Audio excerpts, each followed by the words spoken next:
Welcome to Boombostic Health, where we challenge the business of healthcare and explore bold ideas that drive meaningful change. Well, hey, everyone. I'm Bradley Bostic, your host. Welcome to episode 38 of Boombostic Health. I'm here with my friend Lee Shapiro, who's building some amazing companies that focus on bringing digital healthcare capabilities to the consumer in the healthcare space. Lee's firm, 7Wire Ventures, is headquartered here in the Chicago area where our studio is. And we weren't able to coordinate schedules to be in the same room, but we were very pleased to just make it happen because I think we've been working on this for, 6 to 9 months. So welcome to the show, Lee. Thank you so much for having me, Brad. And I'm so sorry it took us so long to get it scheduled. United Airlines has kept me busy moving around the country. And so I'm glad to be in one place long enough to do the podcast with you. Hey, man, I totally understand. So, Lee, I know in our conversations, you've described yourself as a recovering lawyer who somehow made the leap from law into the venture world. And you've scaled some pretty amazing companies. A lot of our viewers are people who are innovators that are looking to build great companies or invest in the right places. I'd love to have you share your story and just your own introduction on how you've navigated from where you were to where you are, and also maybe a little bit on where you see healthcare going. Well, let's see. Do we have 4 or 5 hours to do this, Brad? Because that's a lot to cover in a short period of time. But my own journey, I was fortunate to grow up in a family. Father, he rest in peace, is the ultimate self-made man, entrepreneur. He built a great business in Chicago that my brother still runs today, a shameless plug for Sid Jerome Menswear. But growing up, we worked in the family business and we learned what it was like to live the life of an entrepreneur. And when it's your own business, it is something that consumes you every hour of every day. We spent our vacations working in the store. So for us, like a family, holiday was with my mother working the cash register and my grandmother wrapping presents and, my brothers and I washing the counters and moving merchandise around and waiting on customers. And so it was a great experience in that sense. And when I practiced law, as you mentioned, I did it for a number of years, mostly representing entrepreneurs who were building their businesses and coming to us for advice. And I was fortunate to have one of my clients ask me to join his business. And I found it was a lot better to be on the receiving end of the advice and making the business decisions than it was just to give the advice and move on to the next matter or next client. So early in my career, I took the leap into the entrepreneurial ocean and worked with my client building businesses outside of healthcare at that point in time, and did that for just over a dozen years with a great team. Starting, in the mid-90s, was investing off the side of my desk with my good friend and co-founder at 7Wire, Glenn Tullman. And we had this idea that you could use technology to address broken business process. And we invested in a variety of different businesses from home shopping and travel and entertainment. But ultimately, when we came to healthcare, we realized there was enough broken process to last us a lifetime. And we focused on healthcare for the last 20, some of this while we were involved in some other businesses, but ultimately, Glenn and I worked on 7Wire starting full-time almost 15 years ago. And so when you started 15 years ago, did you have a defined amount of capital you went out to raise from other investors? And what did that initial fund actually look like? So interestingly, even prior to that time, we had been raising money through what are known in the industry as special purpose vehicles. So we would go to investors, friends and family. We were fortunate to partner with Morgan Stanley Venture Partners and Liberty Partners, then became the team there, went over to found Alteris. And they invested alongside of us, and we worked with them in building companies that were focused in healthcare. One of the earliest, a company that my partner Glenn became CEO of, was Enterprise Systems. That company went public and then was sold about 3 years after going public to McKesson. And then subsequent to that, we focused our energies on Allscripts, which was actually a startup inside of Allstate Insurance when they had a health insurance business, and became one of the leaders in providing patient management systems from scheduling and billing and electronic health records that was servicing at one time almost half of all the academic medical centers in the country and probably 10,000 post-acute care facilities and the like. But it was a company that we built through a variety of both organic growth and then some meaningful acquisitions of companies like A4, Mises Healthcare, and Eclipsis, and then became a leader across domains from provider office into the hospital. With that in mind, as we were doing these special purpose vehicles, we had a number of them going on at the same time. And when we exited Allscripts, Glenn and I went back to some of those investors and found some very interesting early stage digital health companies that we invested in. One of those was the precursor of what became Livongo. And our investors said to us, it's wonderful that you give us the optionality to participate in these special purpose vehicles, but there's a lot of paperwork involved. There's a lot of capital calls that you're making us crazy coming back to us all the time asking for checks. Why don't you start a fund? And so we spoke to someone who we had known for a dozen or so years who had been active in building funds, our partner, Robert Garber. He joined us and helped us set up what became the first 7-wire fund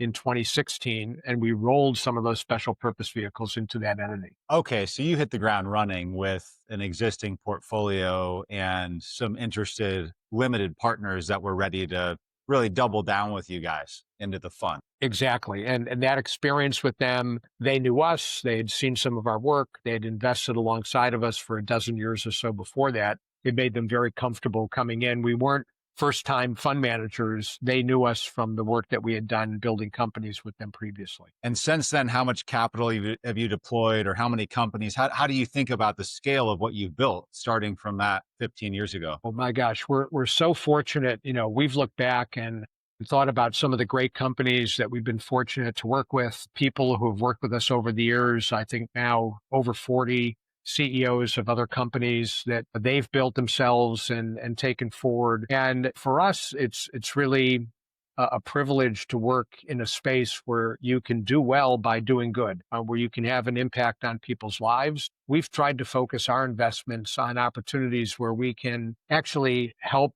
a large number of people who are dealing with meaningful challenges in healthcare and to give them the agency to be able to manage their care better with the support of the companies and the founders that we're backing. So I just have to rewind the tape for a second. I did not know that Allscripts spun out of Allstate Insurance. Is that what you said? So Allstate had actually had a health insurance business, and Allscripts in its earliest incarnation was a medication repackaging and pharmacy benefit management business. They would take out of a facility that was in Vernon Hills and then in Libertyville, we were repackaging medications into unit of dose vials, the type of vial you would get at a pharmacy, and providing those to clinics so doctors could give those medications to patients at the point of care. And the reason why that was important, and Brad, you probably know this, that 1 out of every 5 prescriptions are never picked up. And there's a variety of reasons for that. People can't afford the medication, or they feel better, they're asymptomatic, they have trouble getting transportation to the pharmacy, and they're worried about drug-to-drug interactions, all the things that are reasons why they don't take them. So Allstate, in a very astute manner, realized that if they could get medications into their hands at the time the doctor says this is what you need to take, they would improve medication compliance and get people to actually start taking those medications. So if I say to you, you need this antibiotic, we're going to start you on that dose right now while you're here in the office, that becomes a pretty compelling event. And they were doing this with a number of public health clinics, as well as doctors' offices around the country. What we found at Allscripts was that doctors wanted to have a sense of what they had in inventory. And so we were sending them medications and they were locking them in a little cabinet in the corner of the office somewhere. And so we started to build technology that they could use to understand what they had in inventory. And once you gave them technology in their hand, it was a handheld computer that they used at the time, they wanted to do other things with that computer. So they wanted to write prescriptions for the medications they didn't have in the office, and they wanted to capture their notes, and they wanted to do their billing. And that became the way in which Allscripts ended up moving into what we called a stealth EMR, because EMR was a 4-letter word to doctors. But what we were doing was listening to them, meeting their needs, and finding ways to work with them collaboratively in order to give them the tools that made them more efficient, productive in delivering care. Yeah, it sounds like they had a really specific issue that they were addressing, that Allscripts was addressing, and then they used that as the first step to grow into this bigger EMR, because I think of Allscripts as one of the EMR companies. So that's so cool. And so ultimately that was a good outcome for your investment, generated a nice return. And then the other one you mentioned that I'll never forget, seeing the big headlines with the I don't know, $18 billion deal or whatever was Livongo. And I remember just seeing that was a fast grower, right? Like, tell us that story. Everybody loves to hear those stories. Well, one would think it's an overnight success, but in healthcare, things take time. And as I mentioned, Glenn and I invested in a company that had built a smart glucometer and had a vision for ways in which they could help individuals with diabetes live better and healthier lives. And we took a controlling stake in a business in 2013 that was building a way to get data off a glucometer into the cloud where it could be monitored. And the service was really built to keep people from getting their blood sugar too high or too low, hyper or hypoglycemic. And in doing so, you keep people out of the emergency room, you keep them away from avoidable office visits with their doctor, and hopefully you're managing their diabetes in a way that allows them to stay healthy. So from 2013 to 2019, about 6 years, it took us to build the company and get it public. But it was certainly, not an overnight success. There were a lot of things that had to happen. We needed FDA clearance. We had to change the business model in terms of the way in which these glucometers were distributed, because most people were getting them for free in a razor blade model. You'd get a glucometer, but you'd get strips that you'd prick your finger, you'd put a drop of blood on it, you stick the strip into the glucometer to give you a reading. And our device was one where, because it was connected to the cloud, we knew whenever you needed test strips because we were getting all that data. So we made sure you never ran out of strips by sending them to your home and avoid the need for you to go to the drugstore and pick up more strips, which was a barrier to getting people to test. And so the net of it was, over time, we started to build a new mode of how this data was collected. As continuous glucose monitors started to come to market in a bigger way, we could capture that data and also share it to the cloud and navigate that as well. So this became a really compelling way that self-insured employers, health plans, and others at risk for the cost of care could better manage the care of the individuals with diabetes, which, even though it was a small population, was a pretty high cost to them. And that was the value proposition that we brought to market, and which helped make Livongo a success and ultimately led to the merger that we had with Teladoc in 2020. And so that particular business was really, it had a B2B element and a B2C element. But we have in this country a healthcare system where we as consumers have been trained not to pay a lot for our healthcare. So Lee, with the business model at Livongo, could you help us understand that a little better? Sure. Well, let's kind of kludge that together and call it B2B2C. And in fact, most of the companies in our portfolio have that type of business model. And part of the reason for that is, in healthcare, we're all trained as consumers to not spend a lot of money for our healthcare costs. We rely on an insurer, or we rely on our employer, who's offloading some of that risk to an insurer, or the government to pick up much of the cost. We pay a hopefully small out-of-pocket and deductible that covers our part of those expenses, and then the balance is paid for by others. And so our business model at Livongo and at other companies that we are building currently focuses on selling to who's ever at risk for the cost of care and giving them a strong return on investment by addressing some of the challenges that their insureds, the beneficiaries of the insurance, are facing. So you sell to the employer, you sell the health plan, but then the business model really has to engage the end user. In fact, at Seven Wire, part of what we do is something that we think of as a bit proprietary, called consumer hassle mapping. And we look to see how well a given offering is going to address a challenge that someone is facing in healthcare. Because if you can address their challenges, they'll get value from that. And if you can keep giving them value, they keep coming back to the offering and they keep using it. And so an example of a company that does that, maybe in a small way, you didn't think of as being a big problem, is Uber. You used to walk out in Chicago on a day like today and it's hot, a little rainy. You'd try to flag down a cab and you'd be standing outside and you'd wait, and one would go by and it's full, and you'd wait and another one would go by and it's full. Starts to rain and there's no cabs nearby. But with Uber, you can wait in your house, you can stay dry, and you can call and you can get one, and you don't have to take out your wallet. It's already paid for through the app. And you put in the directions of exactly where you want to go, and you know what time you're going to arrive. And it kind of helps address some challenges that we have with transportation. Well, think about real quick. I will never forget the first time I got an Uber. I was in Chicago with a few friends who are entrepreneurs. Actually, one is a money manager and the other two are very successful entrepreneurs up in the Chicago area. And I'll never forget it. My friend, who was the money manager, pulled out his phone, and the coolest thing was how you could see where the car was. Do you remember that first time? Yeah. Now it's obviously just, well, yeah, of You course expect, you can. yeah, right. You Yeah, expect it's them. just general, but I love that hassle mapping because you're not kidding. It was just such a pain to find a cab, and I don't even know how that industry still exists given what Uber has done. It obviously is hanging on by a thread, but anyway, continue on. I just had to share that anecdote about that experience. So I suppose that's the ultimate startup in the healthcare world for the digital health transition you're looking to help lead is an Uber type experience where the first time you use it, the user's like, I'll never forget that. It's that compelling. That's right. And I look at it and I say, why would I ever go back to doing things the way I did it before? And so we try to find companies that we can support that create this wonderful consumer experience that engages the user. And then that use, though, needs to also drive better outcomes, better results for their health. Because if they're seeing the results and their providers are seeing the results and their family members and the like, then they'll keep coming back and using it even more. But that's part of the challenge with a lot of diet programs, right? You go on it for a while, you're told that you should eat certain things, you do that for a bit, but you don't continually get value. You're not seeing what your progress is. But some of the more successful applications in that market are giving people additional support. They're teaching them new things. They're constantly improving themselves and moving forward.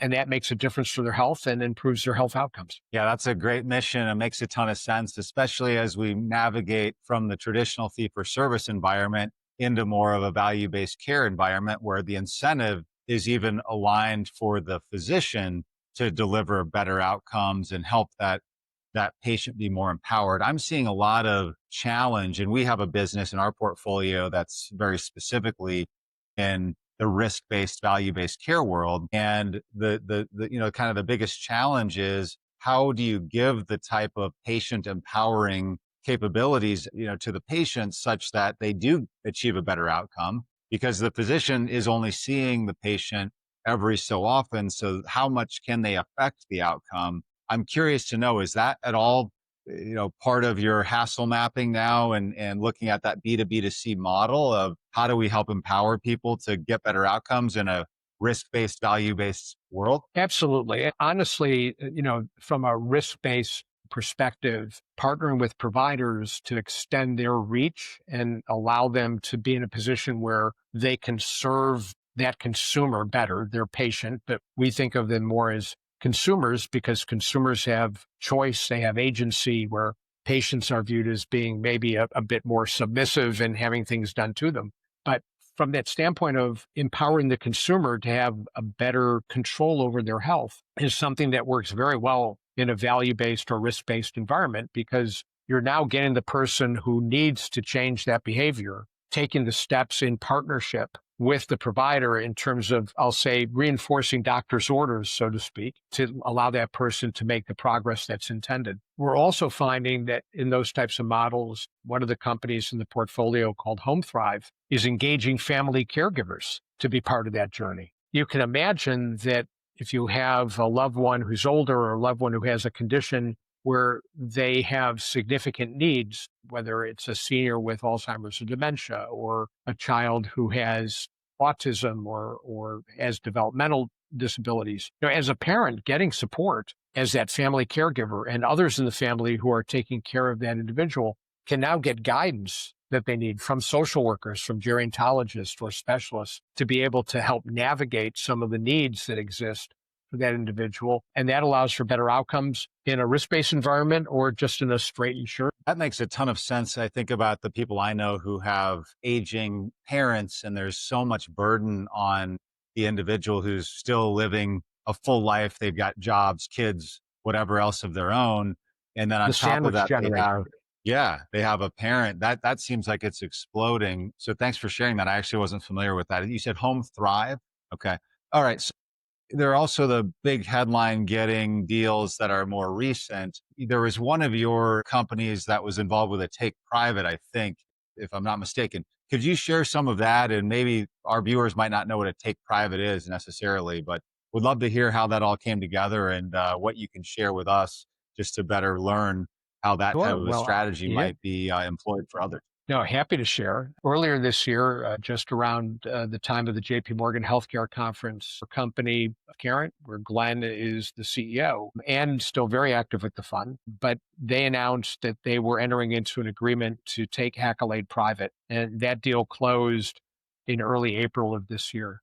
It was a $620 million transaction. The deal closed on Tariff Tuesday in April, so the largest transaction of its kind to close at that point in time. The industrial logic behind it is that Accolade serves a meaningful number of self-insured employers in helping to provide guidance and solutions that allow their team members to stay healthy. So things like virtual care, second opinion services, and adding to that Transcarent's offerings, which is a wayfinding solution to get all your important healthcare questions answered within 60 seconds, to be able to obtain services from a network of the highest qualified, best specialists in what we call center of excellence model for surgeries, oncology surgeries, weight loss surgeries, musculoskeletal surgeries, heart surgeries, and the like, as well as pharmacy benefits. So a fully transparent PBM that is offered to members of these organizations and basically addressing the vast majority,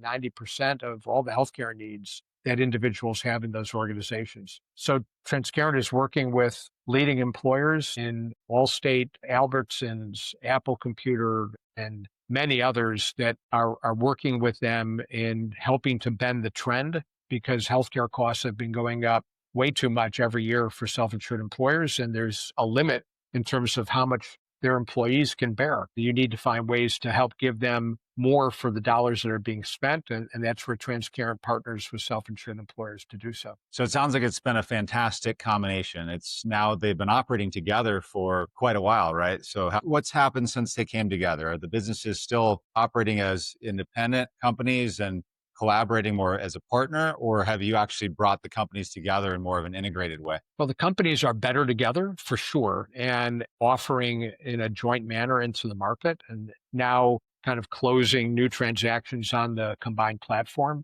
As you can imagine, until a merger with a public company is closed and final, you need to operate separately. So we're now 4 or 5 months in, really starting to operate, and a lot of integration work is happening, including just work that has to happen and bringing technology platforms together, making sure that customer service is aligned, and providing the high level of service that these clients have come to expect and meeting our standards for them. So this year is a big year around integration and making sure that we're getting the right people in the right seats, but a great team that came over as part of the merger, and the company is now going to market with some of the existing clients of Accolade, renewing, Accolade offering, and then adding in Transcarent offerings, and likewise Transcarent customers that are starting to see some of these new offerings that come from the legacy Accolade suite of offerings. Thanks for sharing that. I knew the high level. I appreciate the details, and it sounds like a really smart combination. You mentioned earlier, there is no overnight success in healthcare. In my experience, it's like a 10-year overnight success or maybe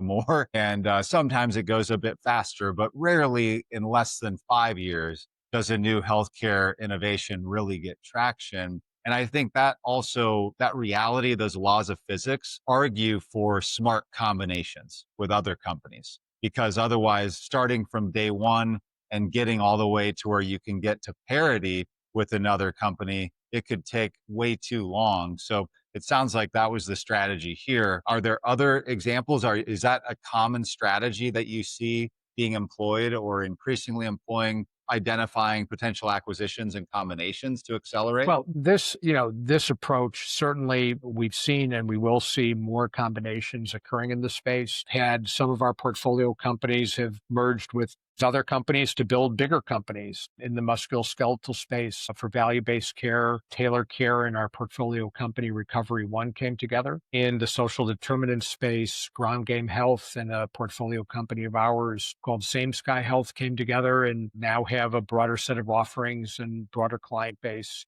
to work together from. It will be the rare company in our portfolio, I think, that will do $600+ million take private transactions. But that's a testament to Glenn and the great team there, as well as our partners at General Catalyst and our team at Seven Wire that were able to orchestrate a transaction like that. But many of the public companies have also looked at acquiring some early stage healthcare companies in order to broaden the suite of what they deliver. And I think that that will be an ongoing exit strategy for some of these earlier stage companies, especially because the market has changed a bit. The landscape for fundraising has changed. Scale is going to be important, and the need to have a bigger base of customers will be more appealing to get some of the future financing that might be needed by the business. That's helpful. I agree. And it sounds like you folks get really hands-on with your portfolio companies, but you don't go in and actually run them necessarily, although Glenn is running one of them, which is sounds like maybe the exception, not necessarily the rule. But what are the parameters around this differentiation of really getting involved and being helpful? Because frankly, every investor says they do that, and not all of them actually follow through with it. I speak from experience on that as well. In fact, some of them say they're going to do that, and then they actually make your life worse and harder. So talk to me about what the approach is at Seven Wire that makes that promise actually get realized of bring more value than money. We're going to help you succeed.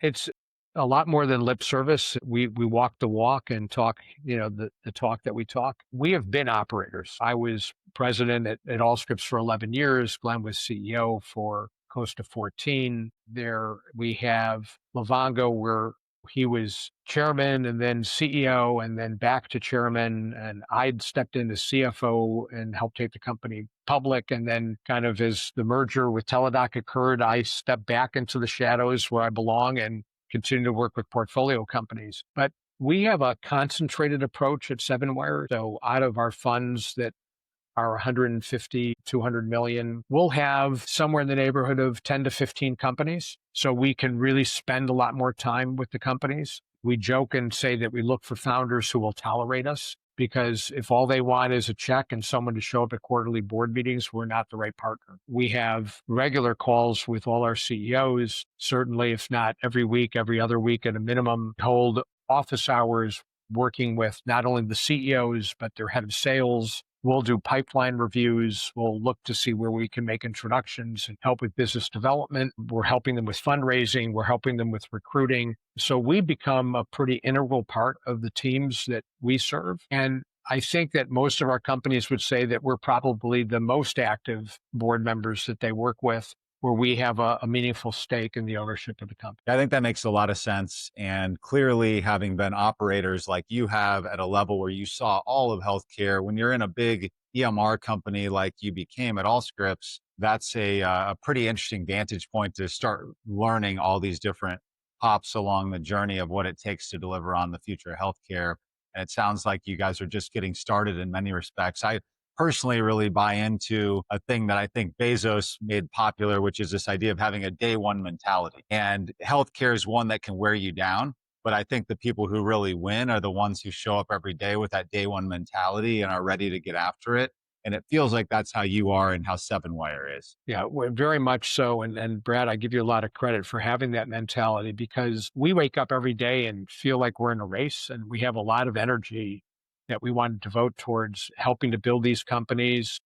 Every day we can help another person, whether it's better navigate their cancer care, or whether it's living with a chronic condition like Crohn's or colitis and giving them the opportunity through cylinder health to live better and avoid flare-ups, or helping people with chronic pain to better manage it and live with that chronic pain, rewire their brains so that they're better able to manage some of the challenges they face. And we start many of our board meetings with member stories, hearing about the impact that these companies are having. And I think for us, we sit back and say, that's one more person who is going to be able to sit at the table at night, have dinner with their family, and be able to enjoy that special time. We don't take any minute that we're given on this earth for granted, when we want to make sure that we're putting it to good use for the companies that we work with. And I think our founders feel the same way. And that's why we have such great alignment with the companies that we're privileged to work with. Yeah, that approach certainly brings a lot of meaning to your work beyond just, hey, I'm going to work a lot, which, hey, if you're going to do something meaningful, it's going to take a lot of energy and time. There's no better place in my view as well than in healthcare, where you are going to change people's lives. And I think that's cool to start with the member stories. So switching gears briefly before we wrap up, you're a Chicago person. It's kind of a provocative question. Are you a Sox or a Cubs fan? Longtime Cubs fan. I grew up on the north side of the city, and as kids, we'd hop on the L and go to Wrigley Field, and it was always exciting, even in the early days when I was working, to ride the L home and see whether the W was flying over Wrigley. So it's a great opportunity to be able to be part of what it is that this city has to offer. I think, unlike some of my friends who are Sox fans, I don't hate the Sox. I wish them well. I hope that they'd improve their record and we'd have two competitive teams in this city. But I do kind of bleed. That's awesome. Well, hey, I appreciate you joining me on an episode here of Boombostic Health. I learned a ton and look forward to keeping the conversation going. Thanks so much for being here, Lee. Well, thanks everybody for being here on another episode of Boombostic Health, episode 38, where we had Lee Shapiro talking to us about Wire and what they're doing to advance digital health. Everybody have a great week, and we'll look forward to seeing you next week. Thanks so much. Thanks, Brad.